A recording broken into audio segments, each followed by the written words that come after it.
Good morning, beautiful people all around Kenya and also in Africa and the world. My God, how is your morning? I remember this is the mid-morning show right here at A Farmers Media with me, Zaitun Ali. And Masike Omunto. Good morning. Karibuni sana to the show. How is your morning looking like? I know it's chilly. Actually, it's in cold. Nairobi, it's very chilly. Even in Kitengela, there were two drizzling signs here and there. Yes, tell you karibuni kome kwa metopele asubuhi. Oh my God. How?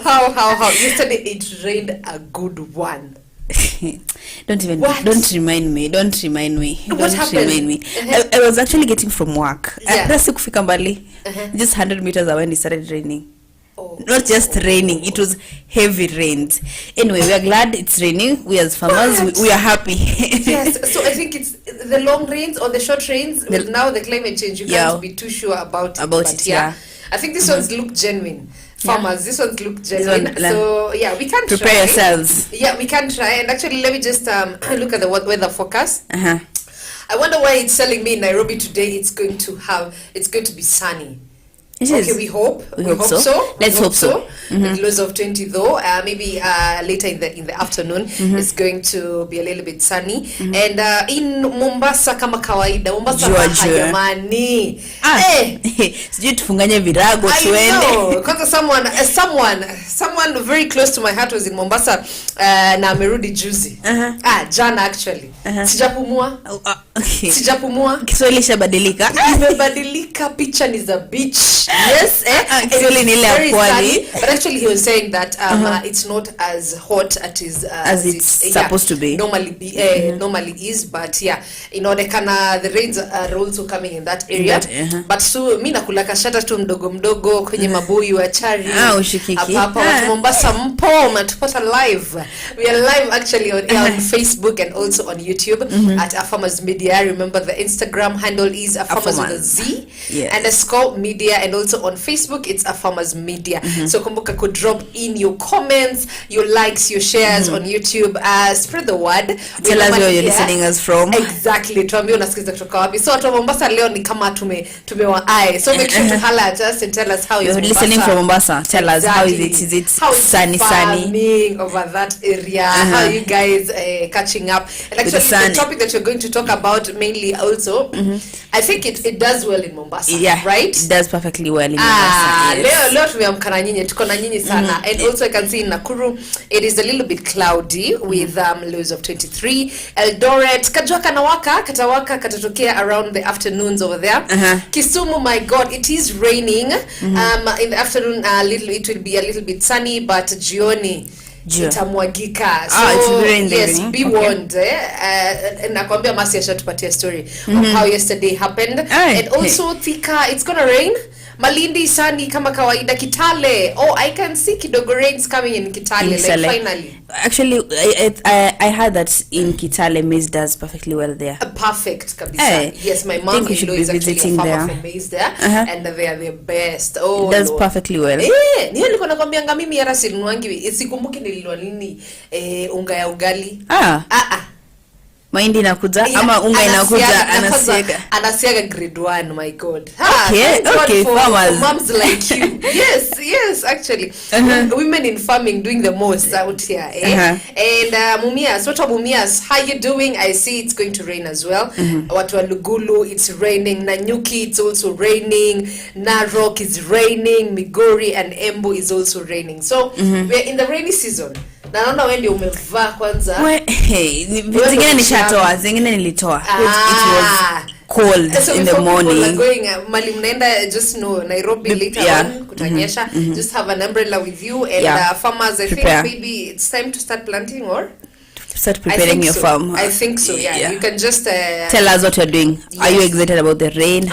Is it raining in where you are? Tell us where you have tuned from and where you're listening and watching us from here to Farmers. Yes, and actually maybe we can just touch on the topic. I know it's down there on the lower thirds. The topic is going to be solar powered water pumps. Okay, solar powered water pumps and how they're beneficial to the agricultural industry, to all the farmers out there. Are they efficient? Are they work? Cheap? Are they expensive?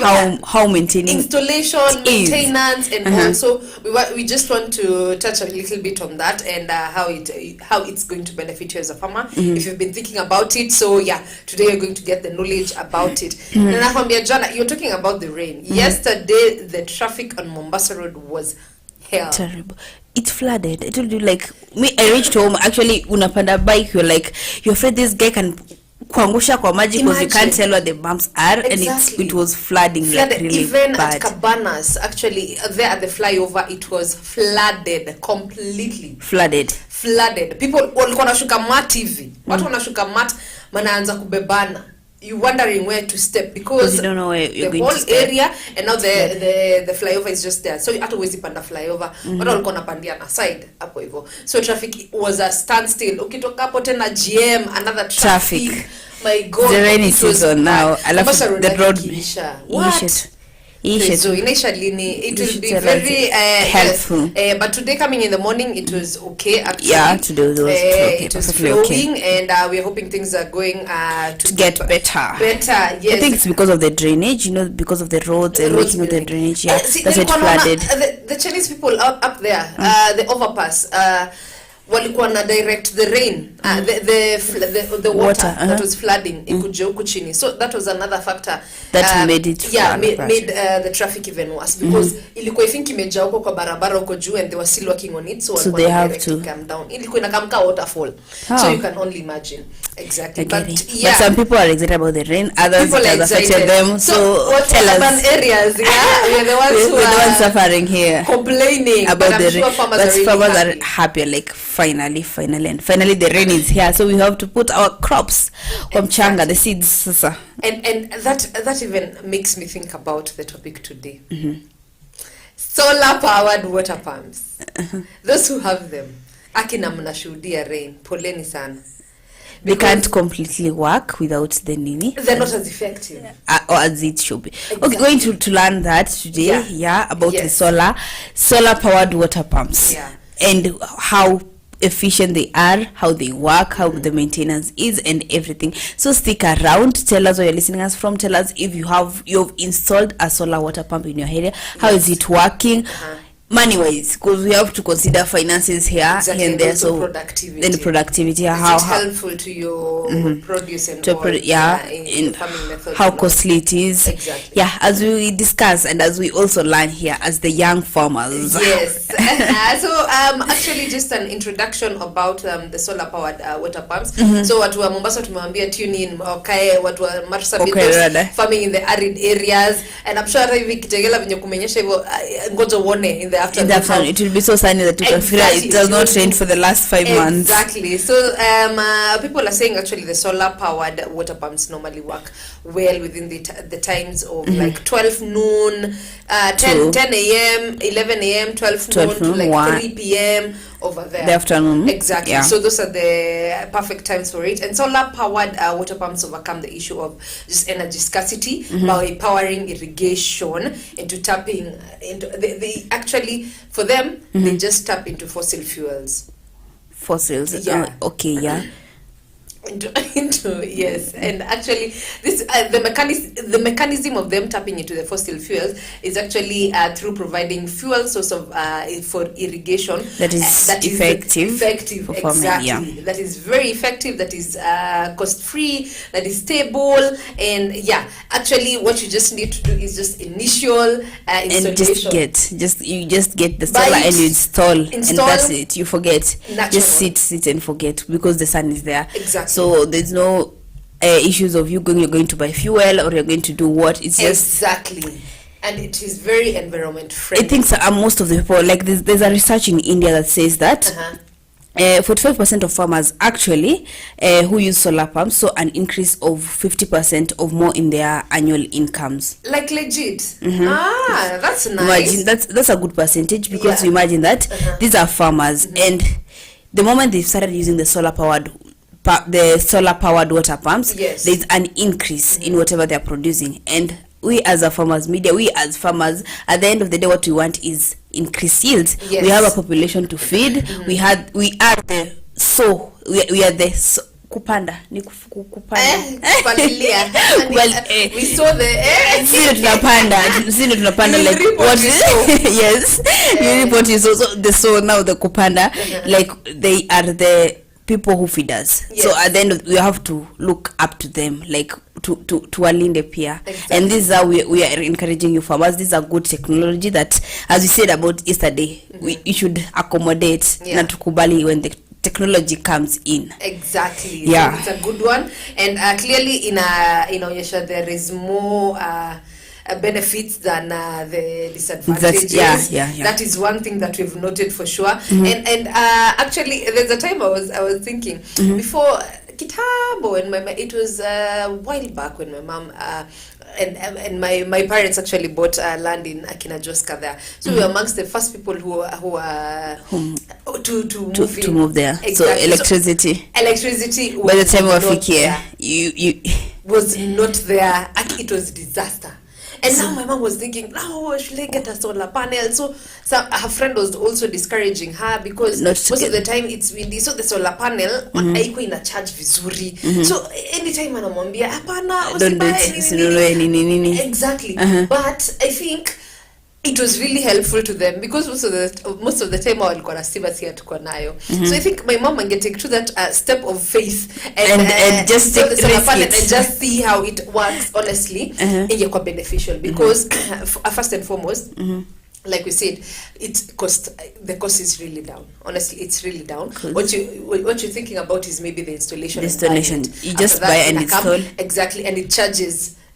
The good thing with the solar, you don't have to keep on like maintaining it when the moment you've installed, that's it. So it's just the sun. As long as the sun is there. Yeah. And the time it's charging in the afternoon, at least all through the night, it can be used. Exactly. And the so power that is charged. Exactly. For the good thing, actually, I have learned that you can store power from the solar in batteries. Like you find that in up country, for example, for us, Ushago, we leave those interior, so we use solar. Yes. You store some of the power. Once it has charged, you transfer the power to the battery, so it can be used when maybe it's rainy. These batteries can be used when it's rainy. So you can use for lights outside. For rainy days. For rainy days because you have your stored power. The that's batteries. A good one. Yeah, that's a good one. And maybe we will just want to check on some of the few maybe benefits of it now, not just only as an energy power source, but generally in farming. So we want to see how best it is used also in farming, aside from the kawaida kutupatia electricity apart from what does it do again. The farmers are now turning to it because you find like you need to pump water. Gone are the days farmers were waiting for the rain to now plant. Gone are the days. Nowadays people are planting anytime. Exactly, because tuko na the new technology. The new technology and smart farming is now coming in handy. So now you can plant anytime, just don't have to wait for the rain. Exactly. So even for farmers in the arid areas, like in the coast and all, like in Amarsabit, like in those areas, you can be able to use this, especially kwanza it is very beneficial to them, and it is assuring and ensuring sustainability in the best possible way, because honestly when you are Marsabit sai the next time wanaona mvua ni saa ngapi, you can't even tell. Yes, there's this and they just can't wait for the rain because it's rare. So this is solar. You're using it in terms of now irrigation. So it's a water pump. It's a can pump water from maybe the lake. Exactly. Mostly irrigation. You can pump it and just kawaida with the sprinklers. Yeah. So it's a way. So we want to check a few benefits here and there when we come back after the break about the solar energy. Yes, we're going to touch on the benefits, and also we're going to see maybe a couple of disadvantages. Yeah, the low balance. Exactly. It has to have some little disadvantages. Exactly. But the advantages are more. What we're seeing it's bringing a lot of advantages in agriculture. Yes, and cost efficient. development, Yeah. exactly, in agriculture. So yes, we're going to take a short commercial break, but before then, remember, we're also trying to bring the fact that Producers Direct want you as farmers to get on getting vaccinated. That's the motto. That's the motto for this year. I know COVID in Akanika will subside. No, it right does now not. people are normally Watu people wameshatulia. are talking about lower food prices and politics. And People are politics not right now, talking about COVID. yeah. But yes, it has decreased kidogo in terms of people getting it and all. But let's just maintain and keep safe. Ensure you're wearing the masks in the best possible way. Social distancing. Wash your hands. Also, as farmers, remember these tools that you're using, not to share every time. Yeah. And whenever you're sharing, make sure you're Sanitize. sanitizing, and also you're washing your hands, keeping safe. Producers Direct and ensuring that farmers are safe. Yes. To ensure the farms are good, because you guys are our highest producers Of food. yes in the country. So we're taking a short commercial break. We'll be right back as we speak more about the solar powered water pump.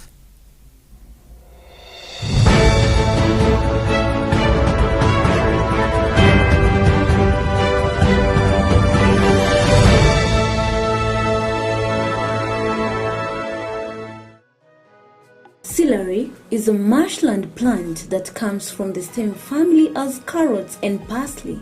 It has long, firm and pale green fibrous stalks and grows in bunches of approximately 8 to 10 centimeters. The stalks taper into leaves at the top. When planting celery, it's best to ensure that the soil is enriched with compost and with a soil pH of between 5.8 to 6.8. It is also important for celery to grow in moisture-retentive soil. Lastly but not the least, select a site that receives full and direct sunlight. Celery needs about 130 to 140 days to mature between seedling and harvest. Growing celery is generally considered to be an ultimate vegetable gardening challenge. It's easy to grow, but has very specific needs.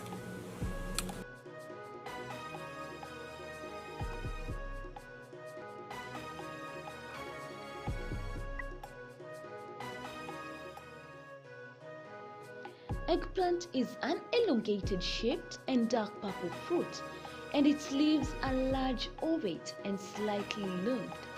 Eggplant is a perennial crop but grown commercially as annual. Eggplant grows best in well-drained sandy loam or loam soil. The soil pH should be between 5.8 and 6.5 for best growth. Eggplant requires a regular watering and steadily warm growing conditions.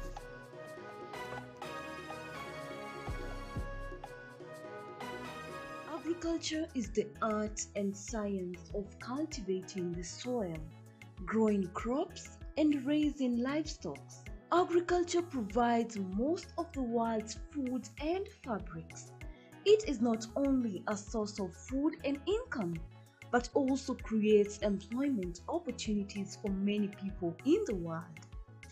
Over 1 billion people worldwide work in agriculture, generating 2.4 trillion for the global economy. The global impact of farming on the environment is revealed that 40% of the Earth's land is now given over to agriculture. Agricultural development is one of the most powerful tools to end extreme poverty, boost shared prosperity, and feed a projected 9.7 billion people by 2050. And we, the Our Farmers Media, roll the carpet for you as we welcome you to our thrilling farm visits to different farmers that educate and inspire you in different sectors in agriculture. Catch us also on our shows on all our social media platforms as we bring you educative and informative information that will help you learn and guide you on your agriculture journey to success. our farmers attain knowledge and grow profits. Mahindi yamekuwa chakula kikuu katika sehemu nyingi za ulimwengu na jumla ya uzalishaji wa mahindi kuliko ile ya ngano au mchele. Mbali na kuwa mahindi ni chakula, pia hutumiwa kutengeneza ethanoli, chakula cha wanyama na bidhaa zingine. Kunayo mahindi ya gume, mahindi ya ganda, yani popcorn, mahindi ya unga na mahindi matamu. Mahindi yanalimwa sana kote ulimwenguni na kiwango kikubwa cha mahindi hutolewa kila mwaka kuliko nafaka nyingine yoyote. Shamba la mahindi linaweza kutayarishwa kwa kutumia njia za kawaida au za kilimo cha uhifadhi. Kilimo cha kuhifadhi ni pamoja na kunyunyizia dawa za kuulia wadudu zilizopendekezwa na wataalamu wa kilimo. Unaweza kutumia trekta au njia ya mikono kufanya kilimo cha mahindi. Ni muhimu kuandaa ardhi mapema ya kutosha kuruhusu magugu kukauka na kuoza kabla ya kupanda.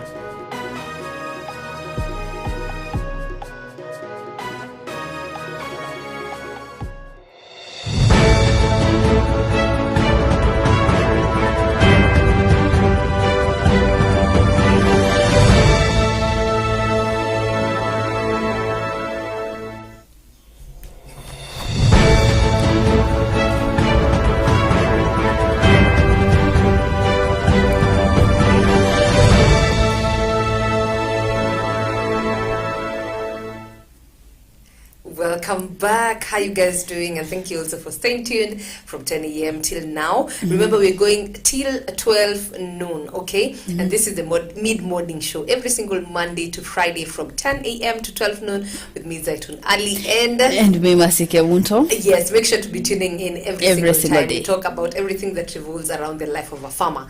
So we normally look at the lifestyle, we normally look at your farm productivity, anything that dwells with you as a farmer, okay? Yeah. So today we want to just shine a light upon the solar powered water pumps. I'm sure you've been hearing so many farmers talking about this, right? About the solar panel, how they're using it for irrigation, for getting water, especially people in the sunny in the arid areas. In the arid areas, yes. So, and maybe you would like to know how best they're using it. Maybe you'll want to get one. Yes. So, and you need to know what are its advantages and how does it work. Where do I start before getting it? Yes. How efficient is it? Yes. So before the break, we had mentioned that we're coming back as we're going to discuss to you the different advantages of the solar powered water pumps. So I'm sure this is going to be a good ride. Yeah. And do you know what?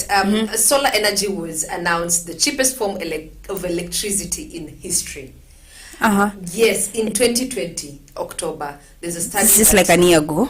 Yes, last year. Actually, last year, but oh my God, are we in 2022? Yes. Are you serious? We're in 2022. Why am I still in 2021? My God. It's just last year, but when we are in 2022. I took a look at the time is moving very fast. I took a look at my WhatsApp status. Is it the status or something? That one that when you... The about. I saw you written 2021. Exactly. Oh, you saw. Yes. You never told me.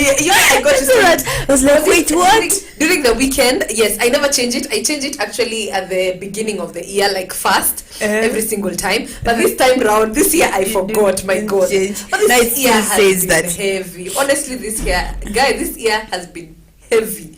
What? Mzito.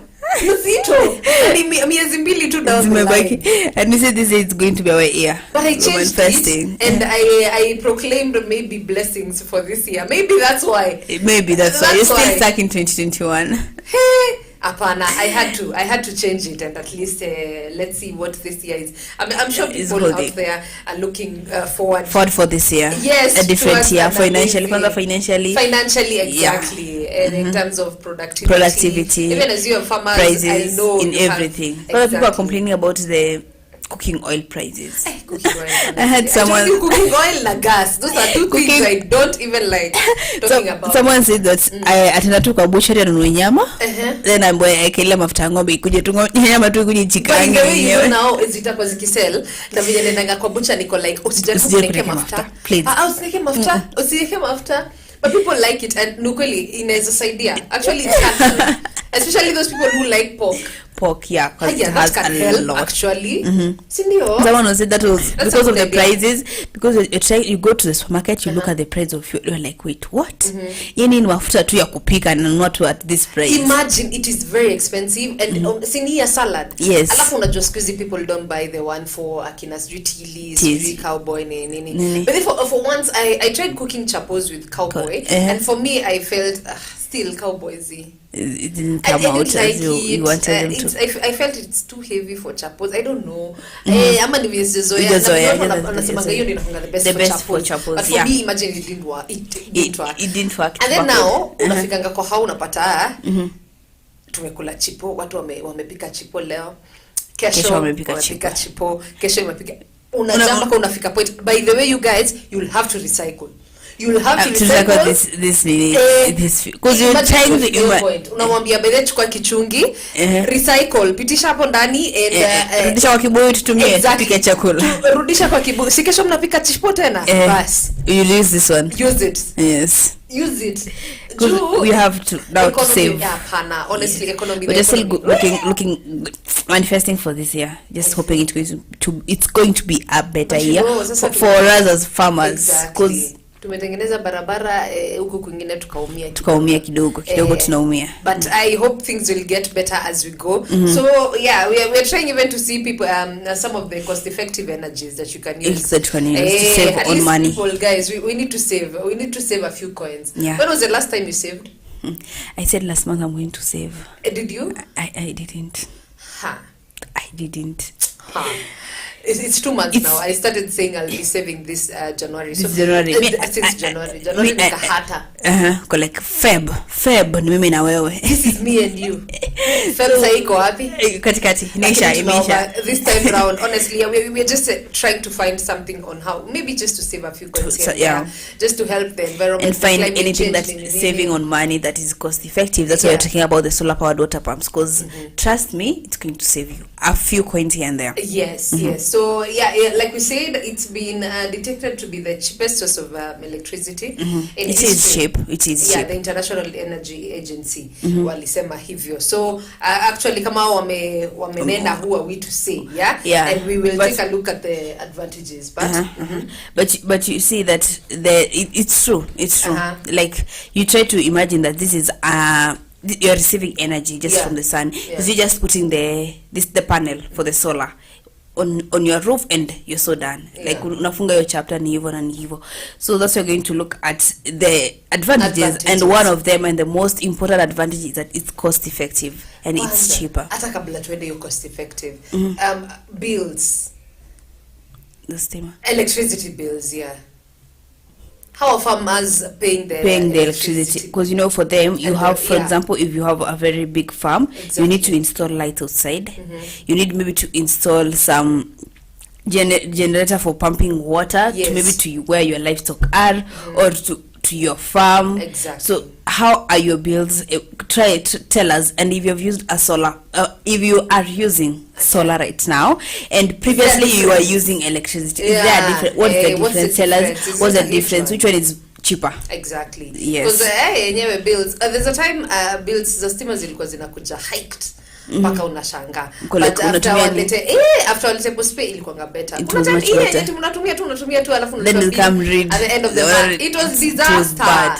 Because at least postpay you can pay any amount. Yeah, you can pay kulingana na your usage. So know every single month I'm using maybe 1k or and 1500. That's the amount you're going to use. Exactly. So by the time mid-month is reaching, unashanga what happened? Imeisha apana. Now you start causing alarm. Like because the place I used to stay.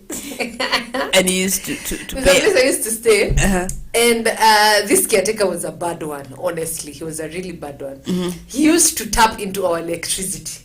So for them, the caretakers, they are provided for maybe 1 kg over there, one house over there, to stay in with the family as and take care of the apartment. Imagine, so each and every meter is down there next to his house. So one second unaona stima zimeenda, blackout everywhere. The next second zimerudi. units kama tatu. Siku ingine there's a time we went to Shags. We came back and we never switched off like the main switch. Watu tulikuwa tumeacha units. Tulirudi tukapata almost 20 zimeisha. Hivyo tu. Ilikuwa ina beep. Unaona ile mimenye watu walikuwa wanasema ati watu tokeni Shago electricity zina beep tu hapa kama ICU. Sasa wenda Shago anasho zina beep hapo. Honestly, yeah. So alikuwa anatap anazima the main switch over there. Anatap so yeye anatumia yetu ile time anatumia yetu anatumia the further tenant. So by the time inarudi on mnatumia pamoja. Oh. Imagine. So that's how bad, guys.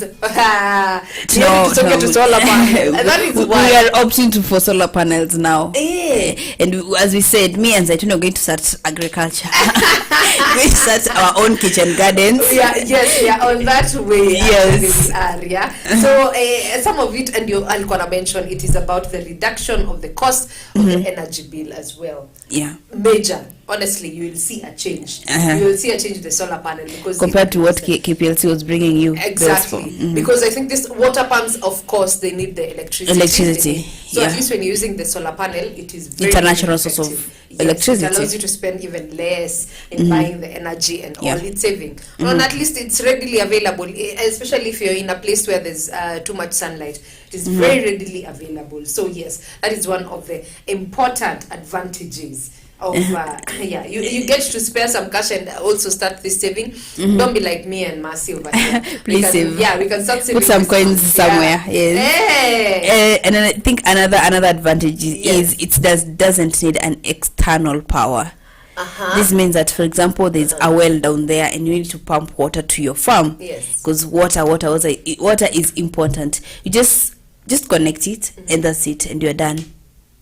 That's it. I would tell you cook a fuel somewhere or anything. No, even if it's just miles away. Petrol, That's your source. The moment you've connected your pipe from the nini, from the well or from the lake or from the river you're getting your water from, that's it. That's a good one. That's a good one. Another one that I'm seeing here is actually, it is a renewable energy source. For sure it is. Yeah. For sure it is. That's even a no-brainer. You can the next day at least it's gonna charge again because now and use it again. At least hapa sasa kitu tu unafaa kufanya kama mkulima is pray every single day for sunlight. That's what we're talking about to people. Most people who are in the semi-arid and the arid areas. Yes. And this is your solution actually. Exactly. Yeah. Don't complain about the sun. The sun is generating a mass amount of power all the time that can even be harvested by your solar panels without running out. So each and every time in a harvest too, it stores. So you don't have to like every time be generating it. Yeah. The moment it has stored, you have power to use. Exactly. That's the good advantage of it, and it's free energy given from the sun. So from the sun, you're not going to pay anyone at the end of the month. Pray about it if you're religious. Yes. That's another thing. Maybe you can give us another advantage. I think another advantage, it has a very very minimum operating cost. As you just said, you buy the panel, you put it on your rooftop or somewhere that you feel that is a place that it's going to acquire sunlight from. And the moment that you've put it there, you're done. Hakuna ati next week unasikia ime break down ama you have to pay. I mean, operating cost. Unajua kuna zingine zenye ati if you need electricity, kama you need to pump water, like electricity yetu ya kawaida, you need to put tokens kila saa so that inaweza waka. So here you need kulipa anything. You don't need paying anything. Exactly. The sun is there, you've installed your panels and everything is set. That's it. Oh, that's a good one. Minimum operating cost. Every single day, you can do it every morning without paying for nothing. Think for those farmers who complain that maybe you have your farm very far and you don't like go there oftenly. Alafu unapigiwa simu kidogo, unajua nini generator imefanyika nini? Unajua nini mafuta imeisha. You buy mafuta for 1000 bob, they put for 500 bob, zingine wanajiwekea. So, the only solution that you have, just install solar panel. Utaambiwa ati jua imeisha tununue jua nyingine. At least you can see weather forecast and you can know this week it's going to be very sunny. And if it surely rained, honestly you will know and you will know. yes, Yeah, you and get- you just get the Hakuna mtu information. atakutapeli. Yes. That's a good thing. Another one is easy maintenance. So solar panels actually are very easy to maintain. This is unaweza enda like almost even 10 years without yeah, doing anything about it. yeah. Iko huko husumbwani nayo. It's just the sun coming through generating electricity and that's it. There are no mechanical components once About the, it. once Yeah, it's you have installed it, yeah, yes. so after installation no mechanical repair nini. It's very hard for you to hear ati kuna breakdown. Exactly. Yes, as I told you, like our shacks, it was like before we steamer ifike. From the time I was young, because if I can remember, we used to use solar power until like 2016. That's when the electricity ilifika home now. Oh, so how was it? That's the entire time. There's no at you've changed, because the same solar panel nilikuwa naona nikiwa mdogo, the same solar panel. That's up to now actually. They didn't remove it, just that you interchange sometimes. Maybe kama steam bill imeenda juu, just let's use solar because the sun is there and it's providing electricity for your chickens. Kwanza mimi my show lazima muweke steamer hapo nje achungulie usiku kama ng'ombe zake ziko. That's the thing. It's like you have the energy stored already, so you can just use it hata kama you have the electricity, because it's saving the cost. That's a good one. I to think put your lights outside and everything. Having to be uko juu, no one is tampering with With anything. it, yeah. So you can really eti sikia kitu ilivunjika. The worst that is coming from up above is the rain. Of course, that time it won't be as functional and effective, but that's just it. It's just the rain. Si eti kuharibika. So easy maintenance. Once you install, installation ndio kazi. Hapo ndio kuna kazi kizungumkuti, okay? Yeah, the moment you've installed, that's it. Yeah. Another thing is it can be moved. If you feel like you want to move it from this farm to your other farm, To the other somewhere farm. else, it can be moved. Yes, very easily. Very portable, it's not yes. stuck to forever. Like you can move it any other time, depending on the season. Or if you want to anything. relocate your livestock, maybe it's the same energy that you're using for your livestock, for pumping water and everything. Yeah. You think like this livestock zimekuwa mingi, let me move to my farm down there. Yes. You can still relocate it like to wherever.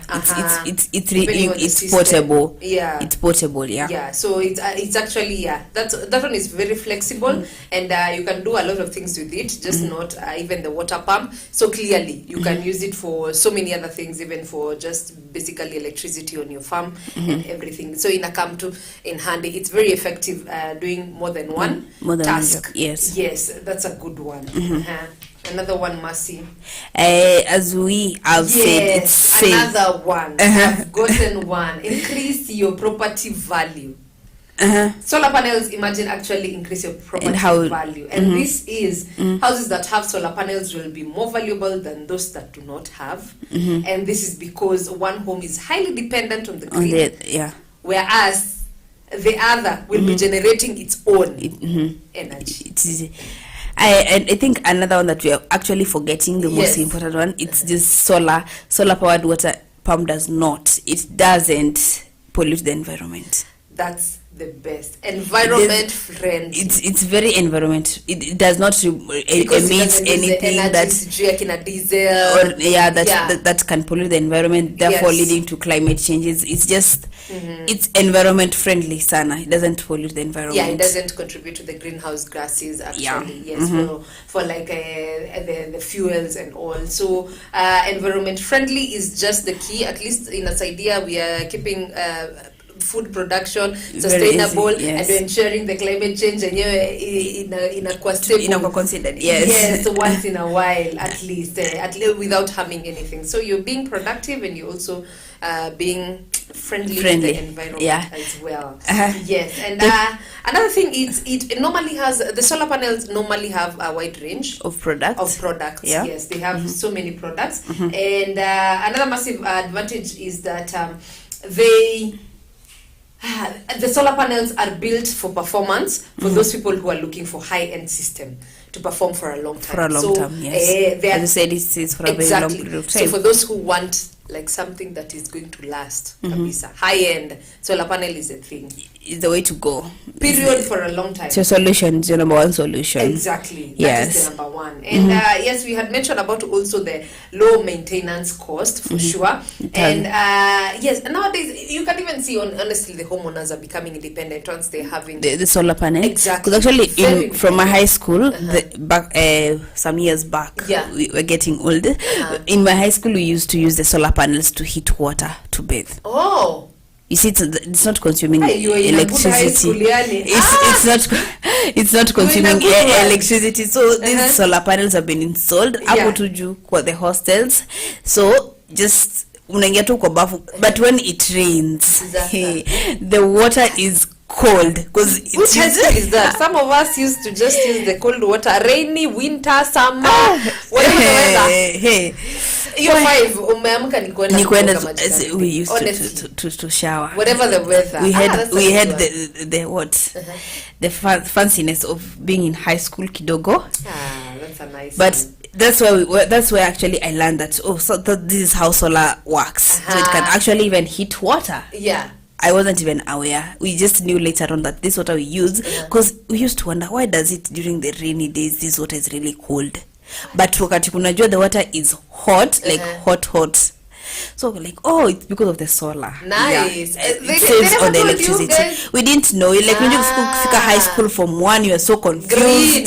You are green. Like you don't even know where to turn to. You don't know where you are. So we're like, you can't ask someone because utakaa mshamba. So I actually learned that solar can actually heat water. Clearly it's being used for different tasks, not only even for the water. For the water, yeah. Yeah, but also this another thing is the solar is actually cheaper than the fossil fuels. Yes, exactly. So while installing it, the cost is just now different aside from that. So majorly the operating cost is cheaper every single day. So kitu yenye utahema ni when installing it only. And once you've done that, you've crossed the bridge of installing it, then you're good to go. And that's the thing. And it's because actually it's renewable. That's just the major thing about it. And the renewable energy, it's very eco-friendly, and it keeps you going and thriving as a farmer all through. So that's the good thing about the solar. It's cheaper. Na nakida usiweke mapetroli zinaharibu, and it also helps fight back global warming. Yeah, clearly eco-friendly now fights global warming. At least we are now moving a step towards our goal, for food security. So farmers should not actually somehow they contribute to global warming, and they complain because of some of the materials that they use. Maybe it's the generators that emit a lot of emissions that pollute the environment, therefore leading to global warming. But now this is your number one solution, the solar powered water pumps. That's we are saying water pumps because of the irrigation part of it. The irrigation part is the basic, because clearly you're in a very sunny area. You need to use the irrigation method at least to keep the crops going. And not just irrigation, you have your animals that need water.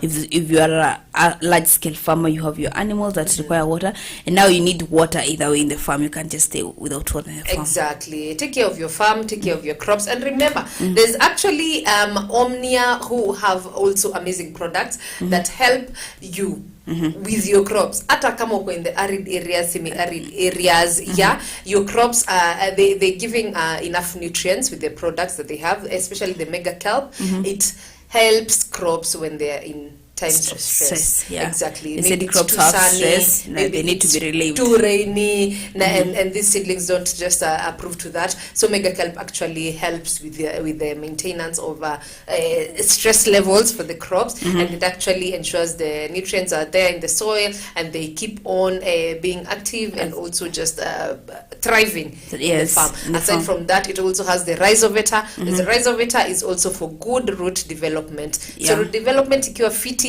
now at least exactly the mineral waters, the mineral salts waters, at least they're getting absorbed, and the crop is now steady and good to go. So aside from also the irrigation methods and all, you can also consider the Omnia products, which will boost your crop growth and yield anytime. If you have any questions about Omnia, you can actually visit their website or their social media pages. you can actually reach out to us. We can give you more information about Omnia and their products and how they work in your farm. Yes. And trust me, you'll be happy. Very, very happy. Energizer to sha. Crop in a blossom. So yes, we're going to take a short commercial break. We will be right back shortly. Kidogo tu tunarudi.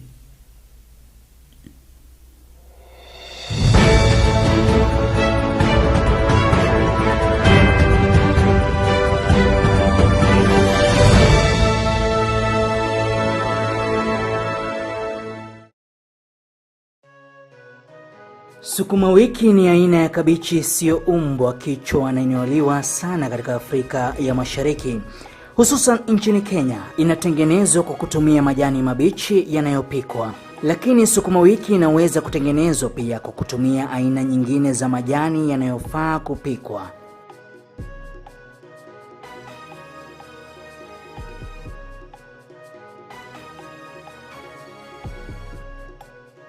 A nursery bed is a small area of a yard or garden that's used for growing certain selected plants. The goal of a nursery bed is to grow young plants to a certain size at which they can be easily transplanted. A nursery bed can also be used to evaluate plants to see if they are worthy of planting in the larger garden, to observe their growth, habit, and color, or watch them for pests and diseases. A nursery bed is especially helpful for vegetable gardeners practicing succession in planting, in which a steady supply of fresh produce is maintained.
Beetroot is a highly nutritious root vegetable.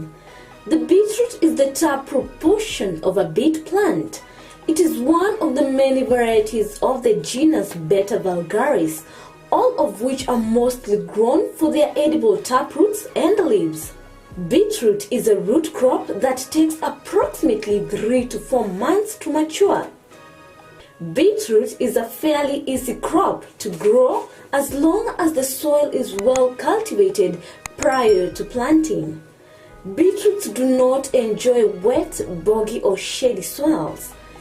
Beetroot can be sown in trays and transplanted when the seedlings have two true leaves. Plant in full sun, space seedlings 10 to 15 centimeters apart, and rows 20 centimeters to 30 centimeters apart so they have room to grow. Beetroots are also ideal for containers or raised beds. Beetroots will happily thrive in small areas as long as there's at least 20 centimeters depth of soil. Beetroot has been used not only for food but also for treatment for numerous conditions.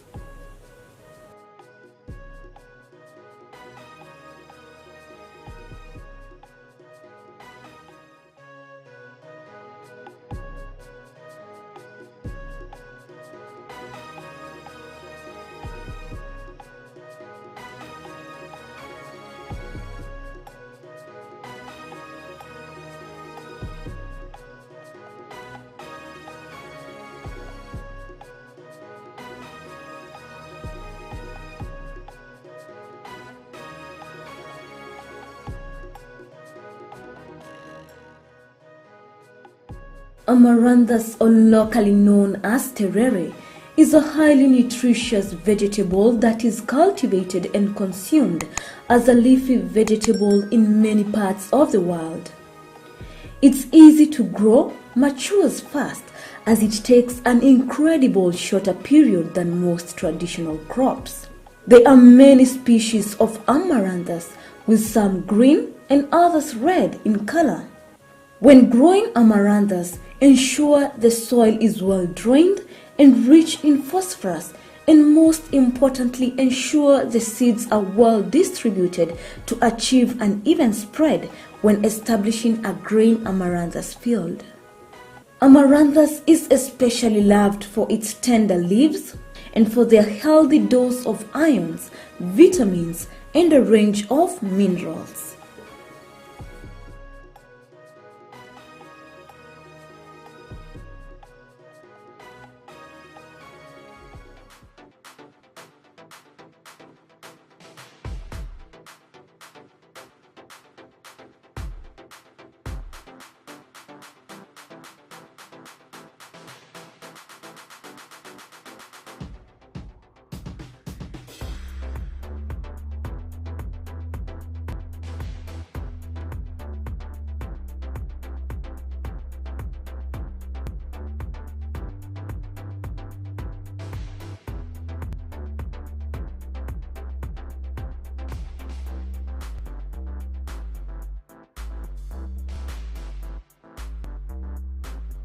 Agriculture is the art and science of cultivating the soil, growing crops, and raising livestock. Agriculture provides most of the world's food and fabrics. It is not only a source of food and income, but also creates employment opportunities for many people in the world. Over 1 billion people worldwide work in agriculture, generating 2.4 trillion for the global economy. The global impact of farming on the environment is revealed that 40% of the Earth's land is now given over to agriculture. Agricultural development is one of the most powerful tools to end extreme poverty, boost shared prosperity, and feed a projected 9.7 billion people by 2050. And we, the Our Farmers Media, roll the carpet for you as we welcome you to our thrilling farm visits to different farmers that educate and inspire you in different sectors in agriculture. Catch us also on our shows on all our social media platforms as we bring you educative and informative information that will help you learn and guide you on your agriculture journey to success. Our farmers attain knowledge and grow profits.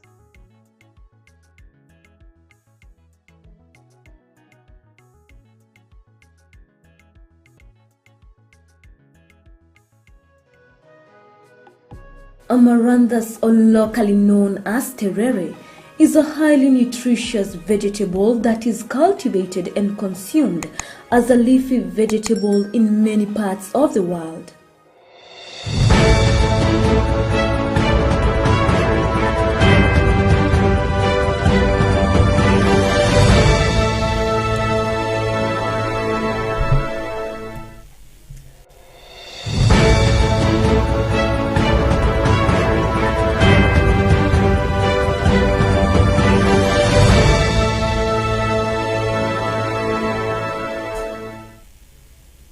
Welcome back. Thank you also for staying tuned. This is the second hour now of the show that we're going into. Remember, we're here from 10 every single morning to 12 noon on the mid-morning show with me, Zaitun Ali. And me, Masiki Omuto. And yeah, we've been talking about the solar water pumps and how effective they really are to you as a farmer, to the environment, to your pockets. And we've seen great deals of effectiveness in this solar water pump. Yeah. We actually posted a question asking if you're using solar powered water pump. Yes. So that's the best word to use.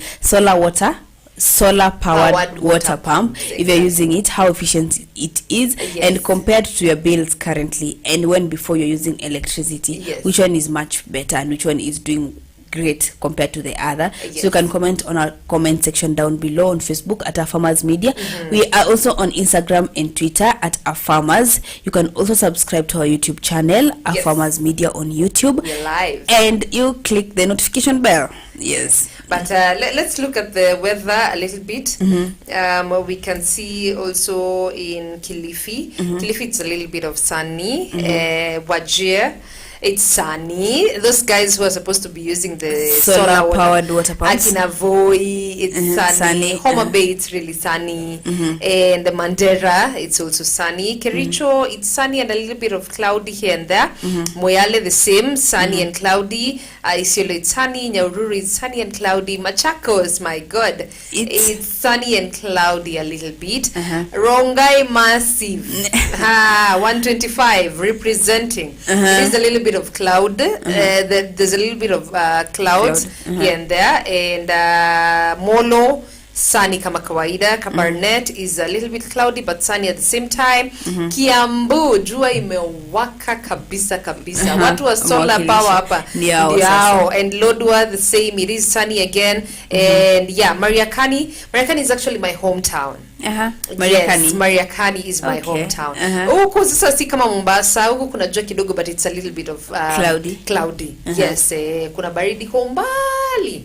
Yes, in Mariakani.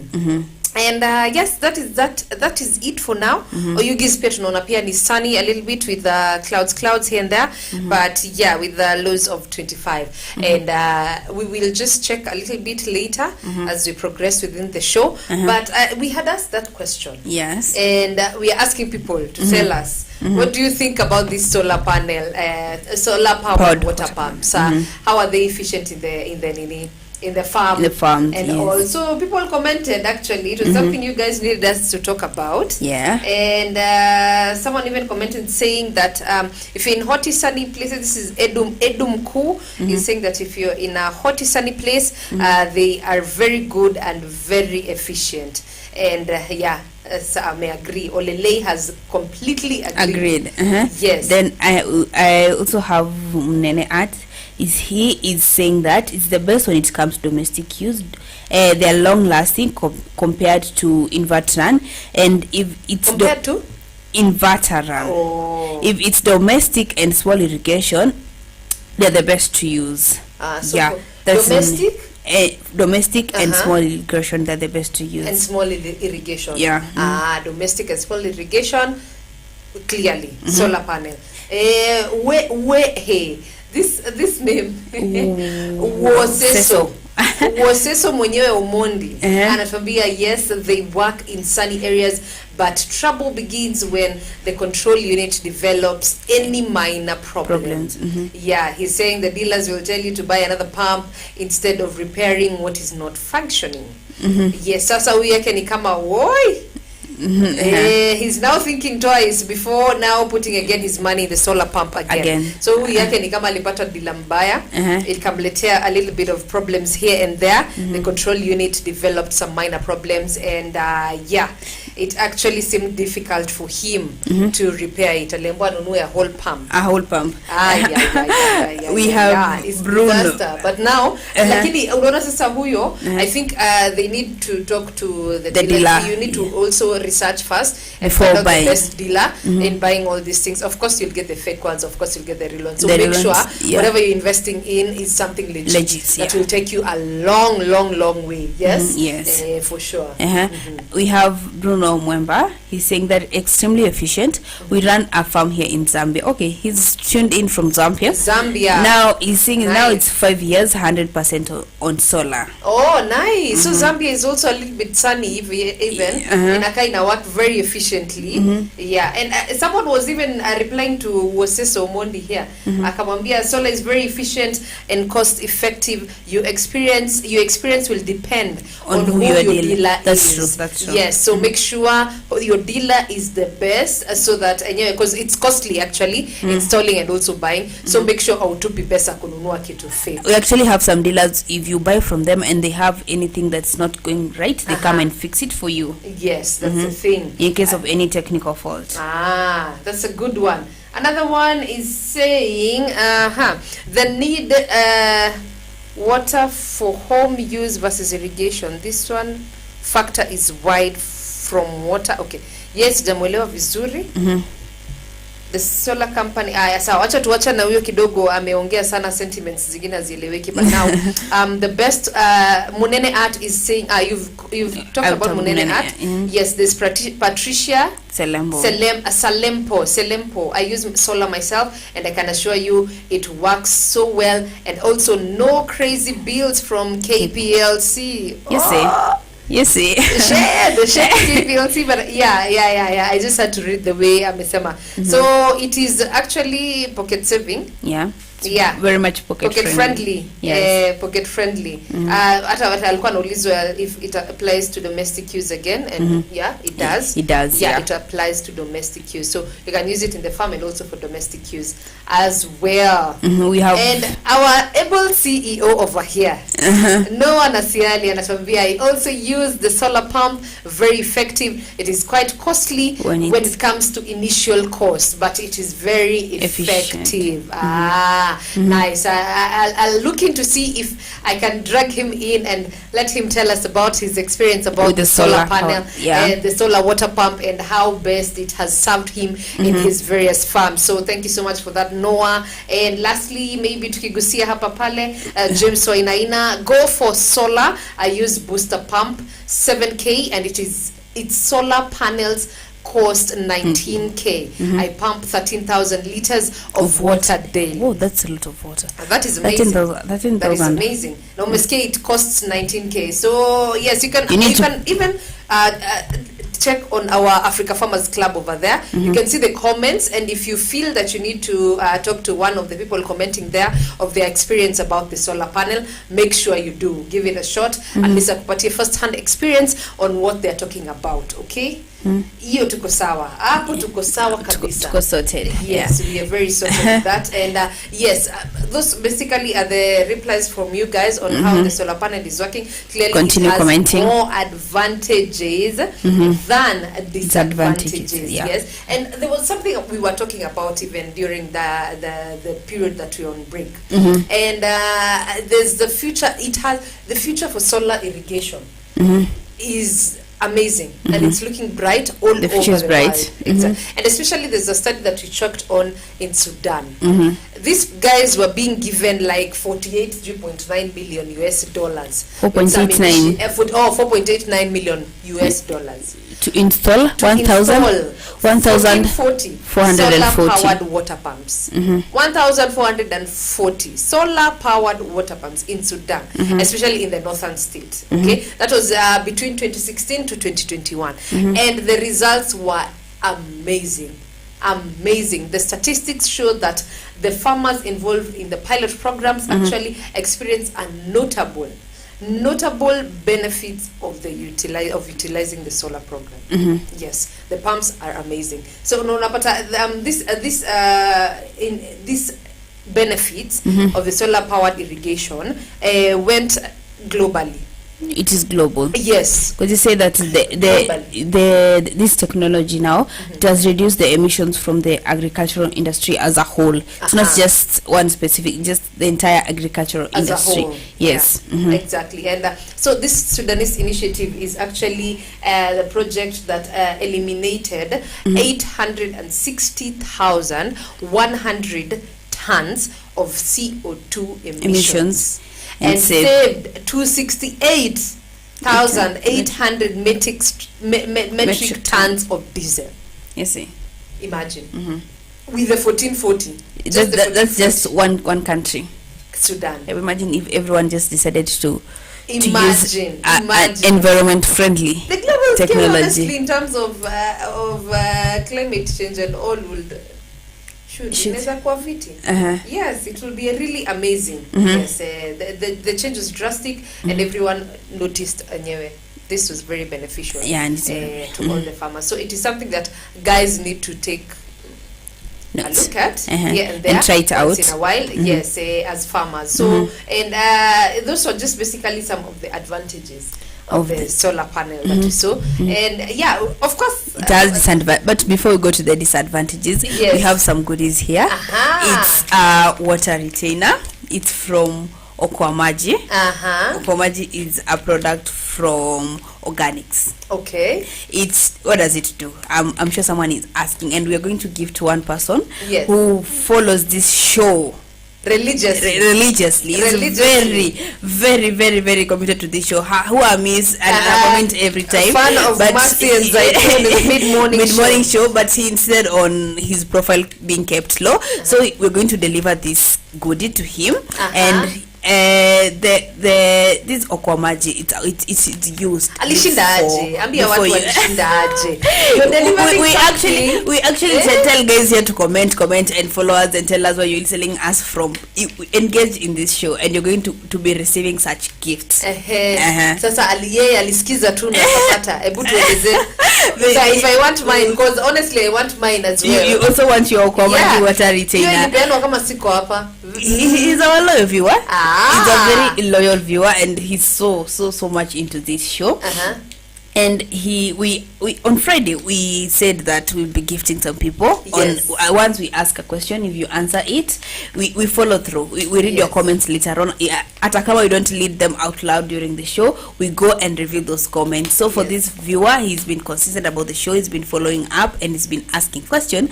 And now we're going to gift him this one. And we're going to encourage you, people who are tuning in from wherever you're tuning us from, engage in this conversation. If you have any question, comment, and you will receive your own.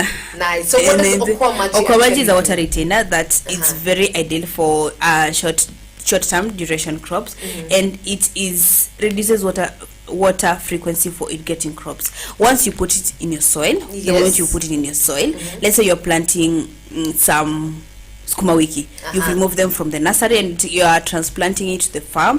Once you put Okwamaji in there, the soil contains water, but water haiko hapo every time. There's a time maybe jua itawaka na kiangazi itakuwa too much, and this plant doesn't have water. Now the moment you have this Okwamaji in your soil, it had already absorbed some water. Now it's going to release the water back to the soil for your plant to use. So that is how Okwamaji works. That's how Okwamaji works. And if you have any question, or if you need any clarification about this product, you can reach to their website at Organics. Organics. ORGANIX. And they have numerous. They have potting soil. They have numerous items that are helpful for your soil. Can reach out to their website and find out more. So now amesema hataki kusema jina yake ni nani? Simtaje. Hata nickname yake. Hata nickname, please. So he said his profile needs to be kept low. Yes. Okay, sawa. First letter? First letter of his name, it's a P. Okay, so Mr. P. Mr. P. Mr. P. This one is yours from from Organics. This is Okoamaji, and I hope I hope It's it going will to help. benefit you in the best possible way. Kumbuka, when you apply it, come back and tell us and review. How it yes, does, talk how to did us it work? and tell us the results.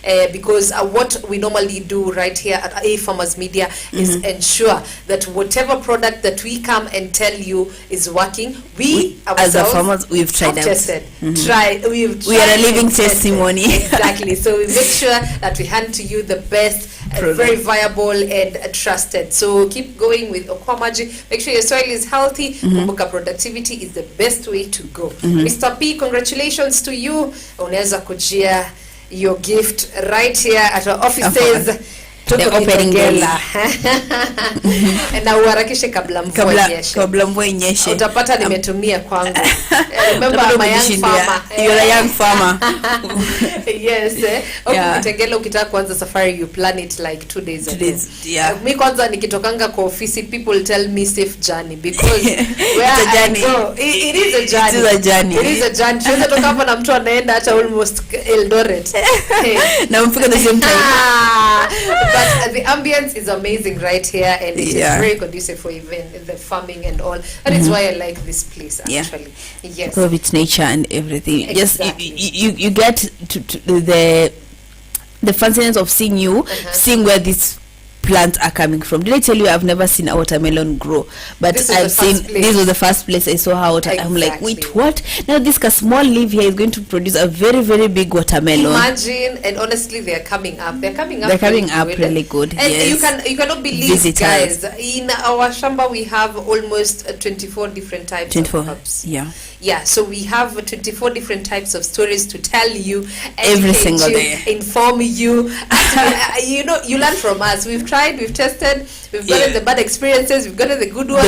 So we know. Make sure you learn from us from all our shows every single day. We also have the breakfast show with Noah Nasiali. This is the mid-morning show with Mercy and I, Zaitun. We're also gonna have Shajara coming up through with Dora Manya and Diana Mudega. And lastly, we have the farm drive.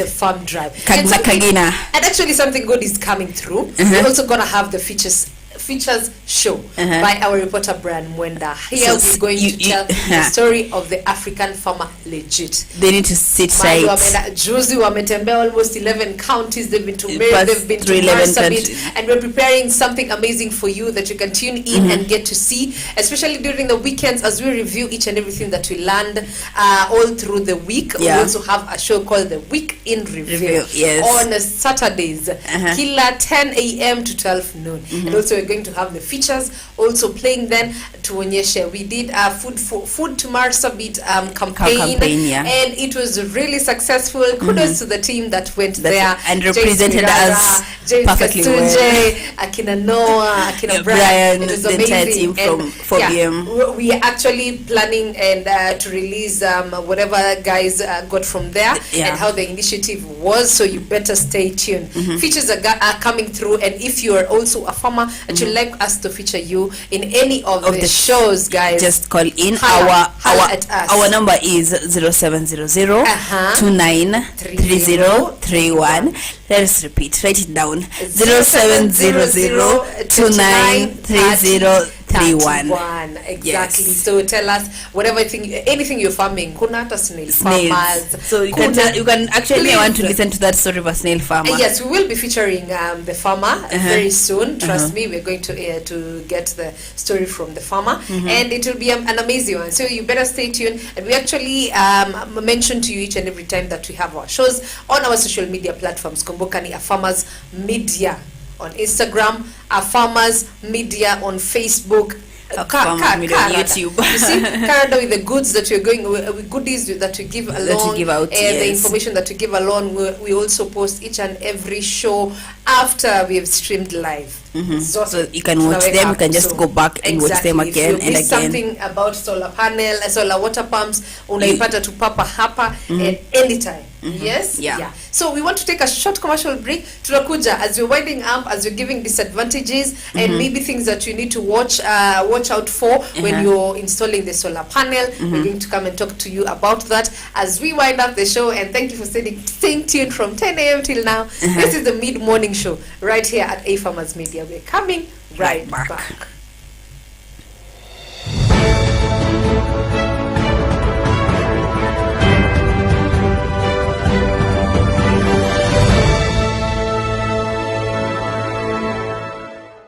Celery is a marshland plant that comes from the same family as carrots and parsley. It has long, firm and pale green fibrous stalks and grows in bunches of approximately 8 to 10 centimeters. The stalks taper into leaves at the top. When planting celery, it's best to ensure that the soil is enriched with compost and with a soil pH of between 5.8 to 6.8. It is also important for celery to grow in moisture-retentive soil. Lastly but not the least, select a site that receives full and direct sunlight. Celery needs about 130 to 140 days to mature between seedling and harvest. Growing celery is generally considered to be an ultimate vegetable gardening challenge. It's easy to grow, but has very specific needs.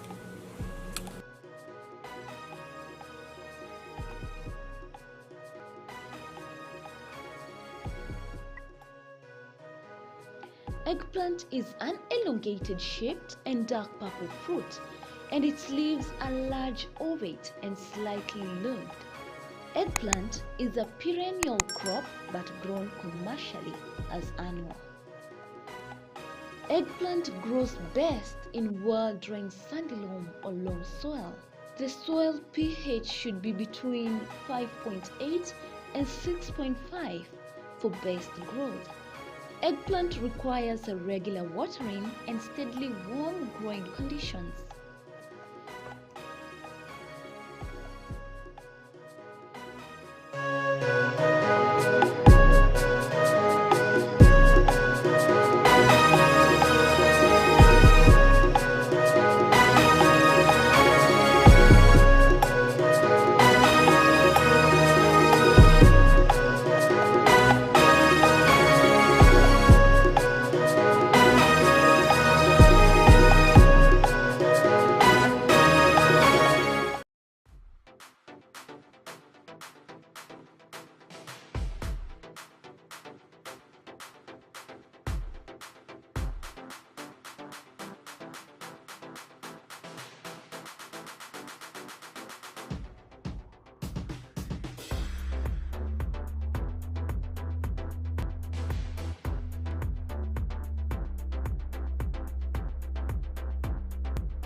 Amaranthus, or locally known as terere, is a highly nutritious vegetable that is cultivated and consumed as a leafy vegetable in many parts of the world.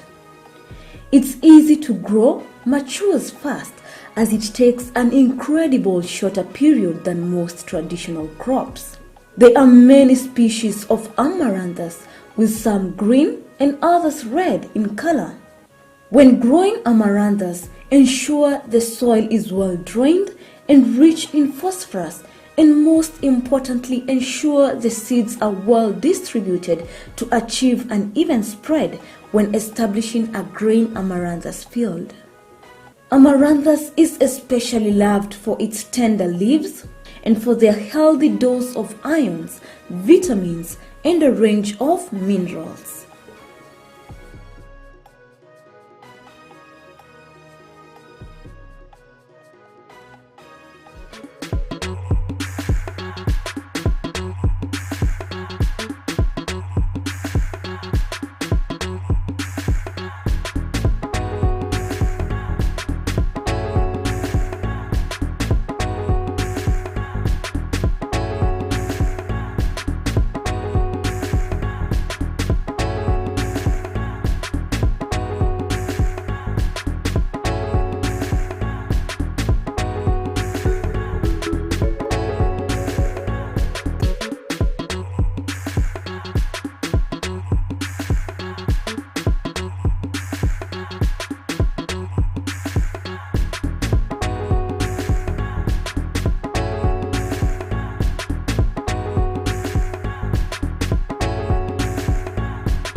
A nursery bed is a small area of a yard or garden that's used for growing certain selected plants.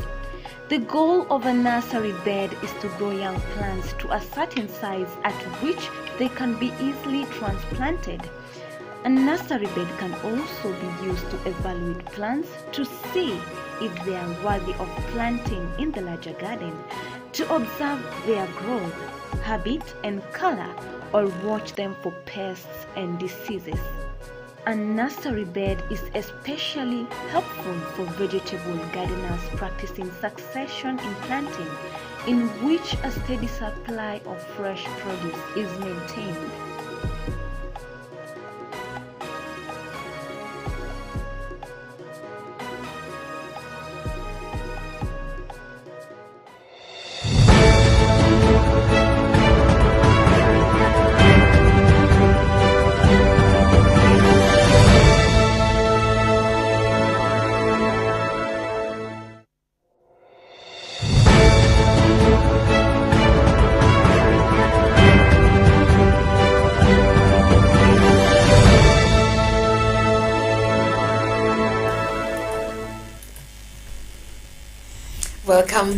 Welcome back.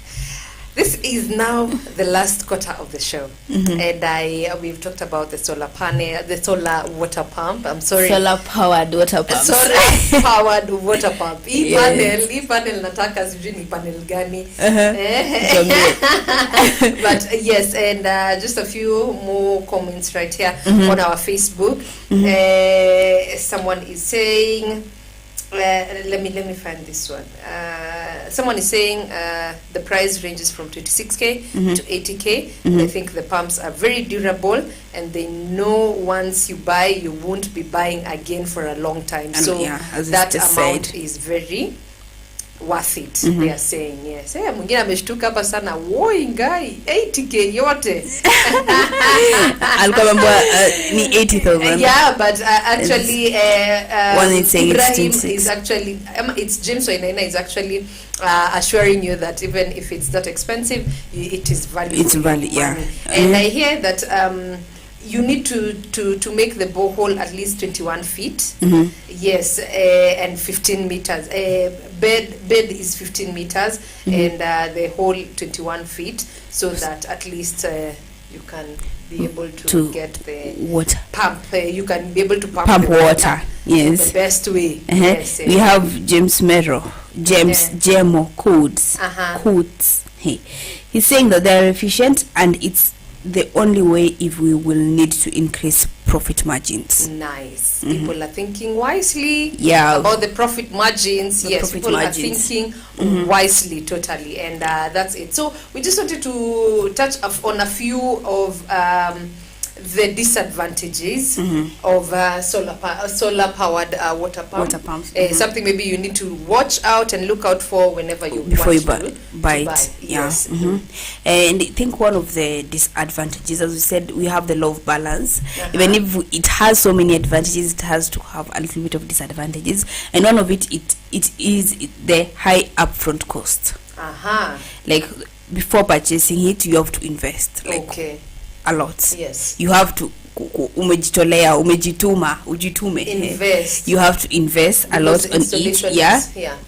The installation of it, the transportation, because the panel, the panel itself, because you need the panel before even having the pump itself. That's true. You need the panel. Yes. So the panel, it's delicate. You need to be very careful while in transporting it, maybe from the dealer to your home.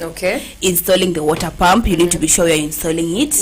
And this is a pump, so you need to put place it where you've stationed it. It has to be a very good place whereby height will be maybe in a toto or some people passerbys. That's a good one.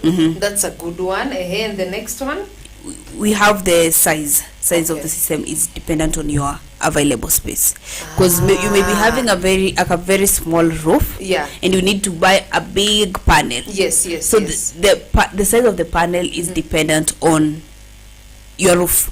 If your roof is big enough, then it's going to accommodate a very big panel. But you have some panels that are ndogo, but people opt at buying one Okay. They don't need these tiny ones. Maybe you need to buy a bigger one. So you need to have a roof big enough to accommodate the entire panel. But I think there are different sizes for the different designs. They are different for the sizes different different roofs. Yeah. That's the thing, that your panel, the panel that you're going to buy, don't just go blindly to buy it. Know the length or the size of your roof, and where it's going to be placed. Like, is it at the end, at the middle, where the sun mali jua inafika directly? Yeah.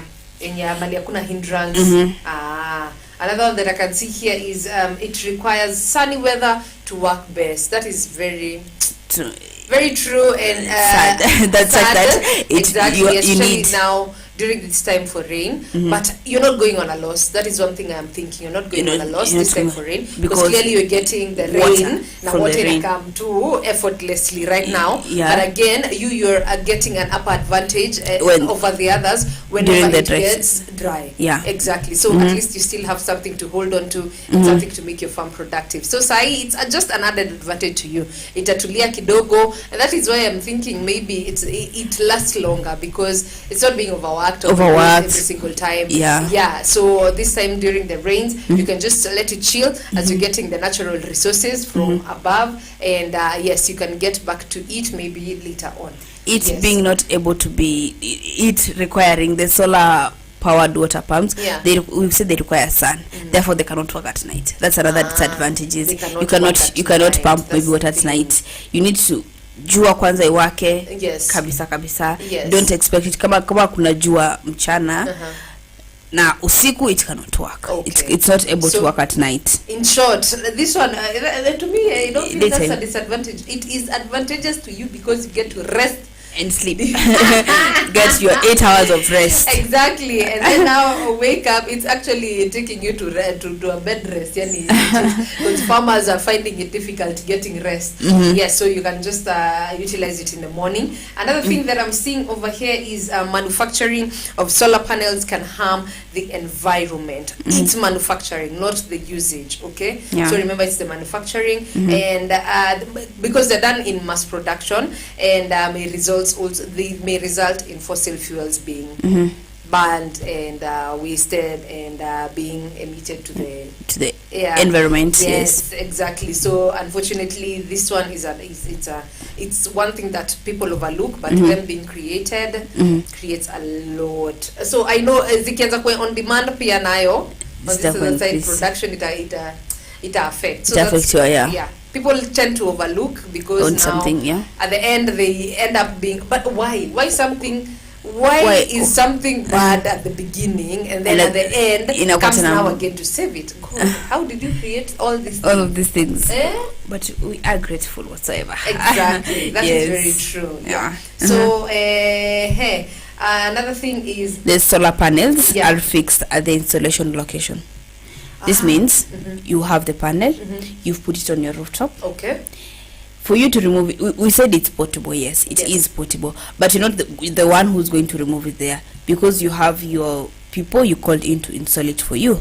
So while moving it again, you need to call these people back to come and move it for you, because they know how they did it, so they know where to remove and how to remove it. So now our advantage now becomes a disadvantage again.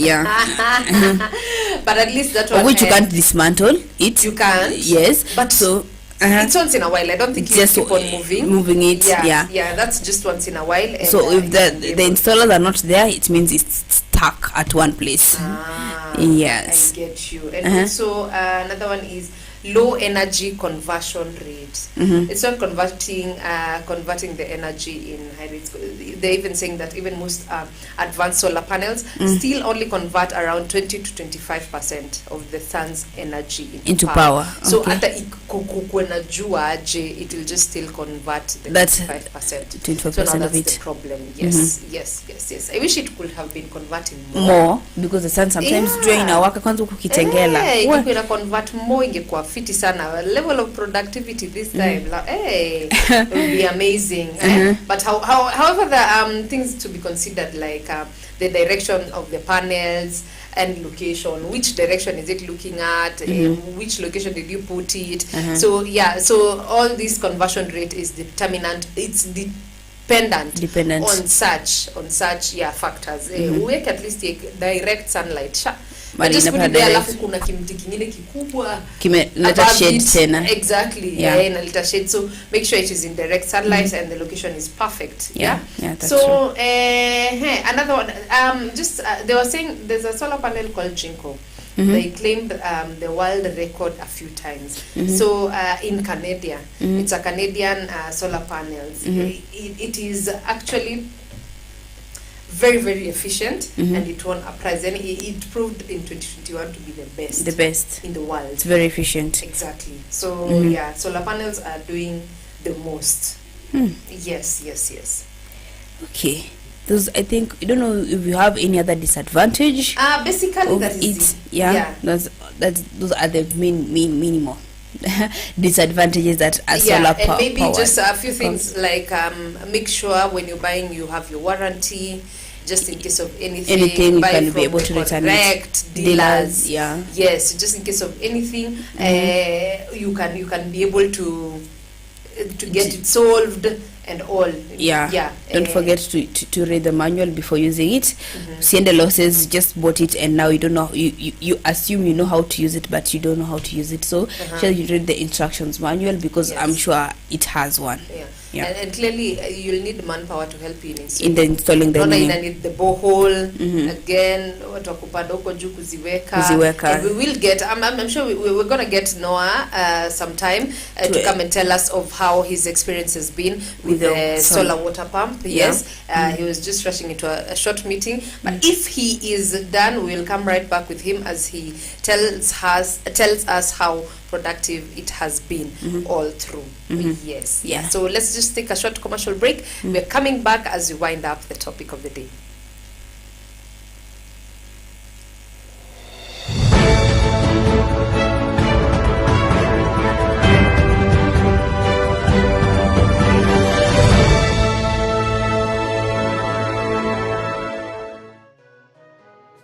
Eggplant is an elongated shaped and dark purple fruit, and its leaves are large, ovate, and slightly lobed. Eggplant is a perennial crop but grown commercially as annual. Eggplant grows best in well-drained sandy loam or loam soil. The soil pH should be between 5.8 and 6.5 for best growth. Eggplant requires a regular watering and steadily warm growing conditions.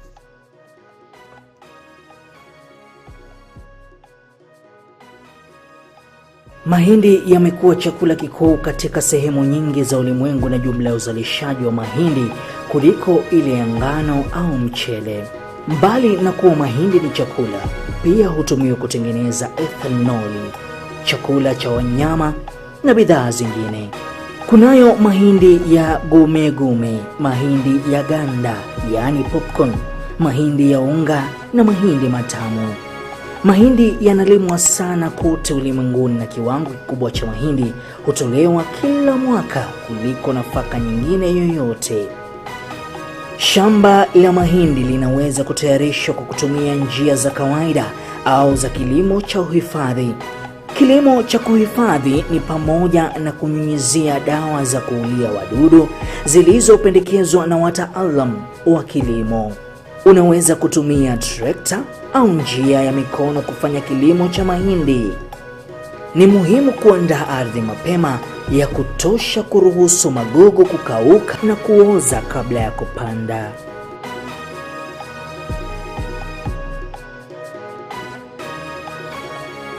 Agriculture is the art and science of cultivating the soil, growing crops, and raising livestock. Agriculture provides most of the world's food and fabrics. It is not only a source of food and income, but also creates employment opportunities for many people in the world. Over 1 billion people worldwide work in agriculture, generating 2.4 trillion for the global economy. The global impact of farming on the environment is revealed that 40% of the Earth's land is now given over to agriculture. Agricultural development is one of the most powerful tools to end extreme poverty. boost shared prosperity, and feed a projected 9.7 billion people by 2050. And we, the Our Farmers Media, roll the carpet for you as we welcome you to our thrilling farm visits to different farmers that educate and inspire you in different sectors in agriculture. Catch us also on our shows on all our social media platforms as we bring you educative and informative information that will help you learn and guide you on your agriculture journey to success. Our farmers attain knowledge and grow profits.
Yes, welcome back. And like I promised before, nilisema nitapata Mr. Noah himself right here in studio to tell us about his experience with the solar water pump.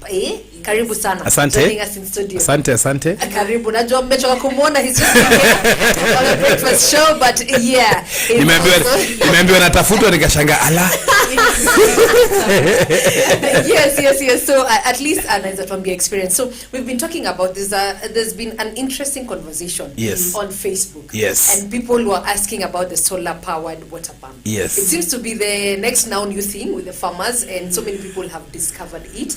But now kulikwangana, I don't know, it's very costly. I don't know. Others are saying good things about it, bad things about it. Mm-hmm. So maybe we would want to get a few, maybe counter points here and there. Wacha nikwambie kwanza kabla ya kwenda solar. Yes. There's a day I used to pump water from the river, hii petrol pump. Yes. Nilikuwa na 2,500 shillings.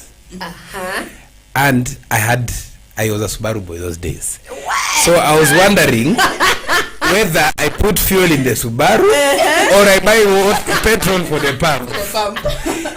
Unajua nilifanya nini? Nilikomboa bodaboda. Are you serious? I rented a bodaboda for the day.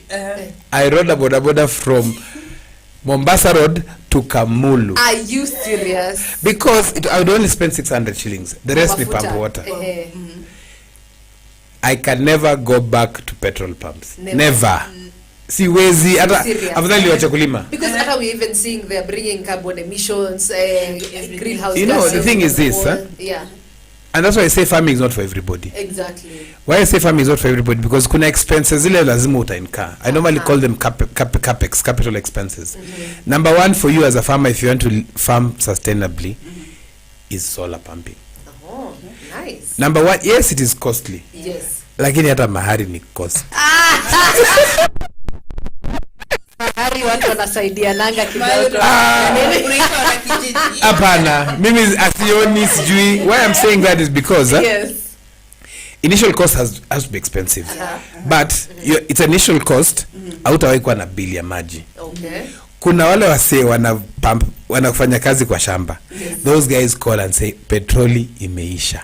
Exactly. You just said that. Na sasa hiyo wamenyonga. Exactly. But they instead of putting the 10 liters in the pump, they've put 7, the 3 wameuzia mtu wa pikipiki. Ama wamekula do.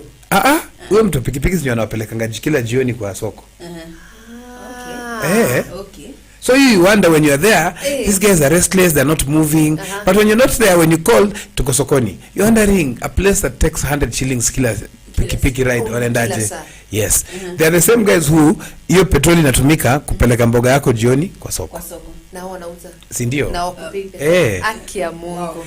The advantage of solar, let me tell you, it's free energy, free water.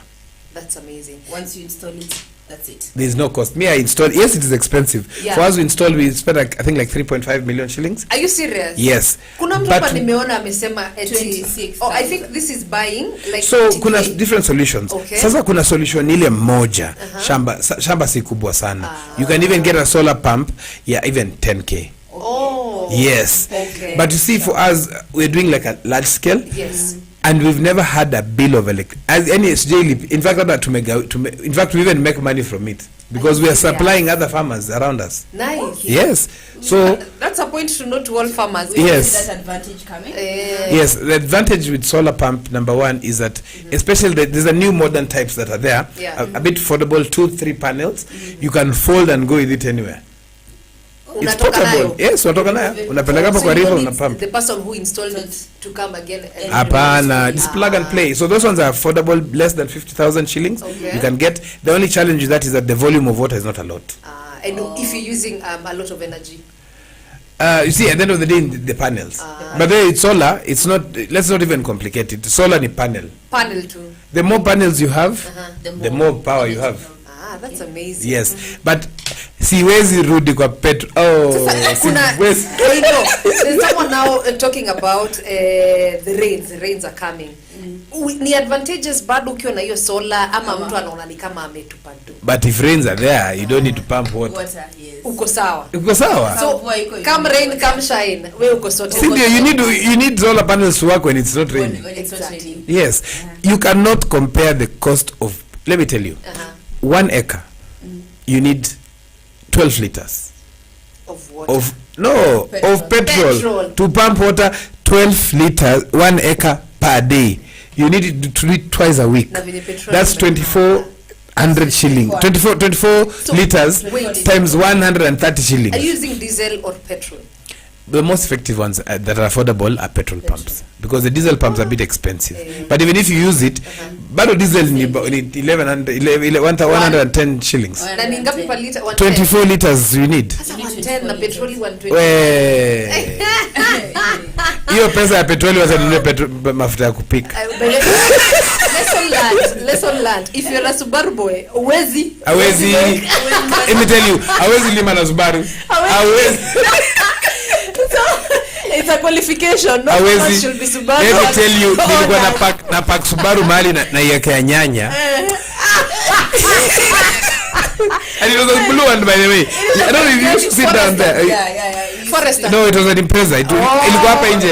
In fact, nilikuwa nimewacha hapa nje just as a memory. Are you serious? Kuna siku nilijaribu that drained. So nikaambia mtu wa pikipiki anibebe crate 2 za nyanya. Akaniambia imagine haiwezi. Pikipiki inabeba tu moja. Nikasema mimi ni nani? Hii boot ni kubwa. Nikaweka crate 2. Hiyo gari haikuwahi rudi shape tena. Haikuwahi rudi shape tena kabisa. You know why? You have to have your priorities right. Yes. Siku hiyo nilisema mpaka kuna place nilipita I used to pass with the Subaru. nikapita hapo sasa wakaniangalia azina nikawasalamia kwa sababu the motorbike nikawasalamia wakanisalimia zile za huyu ni imposter. Akia Mungu. Au Later on nikamwambia baadaye mbona mlikata kunisalamia? Ati manzi atukufikirieni. Ati unaendesha pikipiki. Umetoka kwa Subaru. Hii ukulima unasikia character development. Exactly. Hiyo kupampaji kutoka kwa you cannot use electricity. I know of a farmer whose land was actually auctioned because of electricity bills. Yes. Are you serious? Watu wake walikuwa na pump maji na electricity wakiuza. Wiki ya kwanza confirm 94,000 shillings. Kidogo akaanza akawacha kulima. Kumbe vile aliacha kulima yeye kuzima stima. Watu wake bado waliendelea tu kuuza maji. Alitoa bili I think 1 million shillings. Akasema afadhali akata shamba kidogo auze. Okay. What? Because how do you get money you've not used on the farm? You know, sometimes unaenda kwa shamba unapata tu wamefungulia maji na run tu. Character development guide. So solar panels actually. Solar panel there are solutions that are out there. There's a company I think they're doing it even on higher purchase. Farmers can lakini sasa muongea na mimi pwani wapatie details. Okay. So there so make sure you just make sure you cut your cost of production. Exactly. Yes. Highly profitable. So tumeongea juu ya savings. We are on that note. Yes. And clearly we've heard it from the expert himself. Thank you so much guys for tuning in, and I hope it has been very, very educative, informative actually. And unajua it's a conversation we saw people talking about, and we felt that we need to touch on it a little bit here and there. It's working. Clearly it's working, so you can try it. Ukulima inaonekana ni risk taking all the time. Ni risk. Yes. Hata kuambia mtu nakupenda ni risk. Hata kuambia mtu nakupenda ni risk. Anakuambia mimi ama ni sawa. Yes. Yes, thank you guys for tuning in from 10 a.m. to 12 noon. Remember, this is the mid-morning show every single Monday to Friday with me, Mercy. With Mercy. Hey, bakana nimekuwa Mercy after transformation. Sasa hiyo story ya kwambia mtu kupenda imekuconfuse ama ni ya sola? Tusianze na mapenzi, wacha tu tufunge show on a high note. Thank you guys for joining. Remember the social media handles are Farmers Media on Instagram, Farmers Media also on YouTube and on Facebook. Na pia Africa Farmers Club is a very good club that you guys as farmers can learn a lot from it. Holla at us in case of any questions. And it was fun, it was amazing. And there's a proverb of the day. Before nisahau, my super producer, we were talking about, a great leader is actually let me read this. An ordinary person is an ordinary person with extraordinary what? With extraordinary wisdom. Yes, right here we have a great leader. Easy Proverbs new to wapi? Proverb tuna theme based on the guest. So clearly, yes. Thank you for being an awesome, great leader to us. Thank you. With extraordinary wisdom that is sharing to each and every farmer out there. And clearly we are learning a lot. So stay tuned his show is the breakfast show. Monday to Friday, kila asubuhi 7 to 9 a.m. Get to hear what he says about farming, his experiences, his amazing stories. You learn a lot. So thank you for tuning in. Until kesho, same place, same time. See ya. See ya.